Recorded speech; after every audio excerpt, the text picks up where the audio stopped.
Ваш жизненный путь, любовь к родине, сопричастность к ее судьбе является достойным примером для молодежи и для нас всех. Үзенә карата игътибардан җылы котлау сүзләренә Елизавета Германовнаның күзләре яшьләнә. Тыл хезмәтчәне бер туктаусыз рәхмәт сүзләрен кабатлый.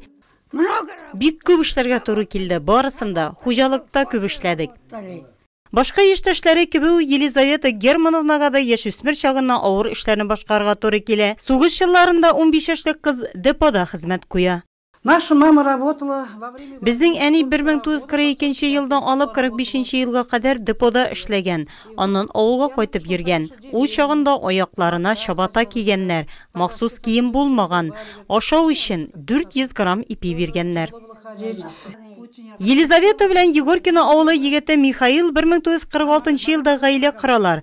Каравыл тауы авылында төпләнеп яшиләр. Гаилә башлыгы урманчы, ә Елизавета Германовна хуҗалык кырларында чөгендердә эшли.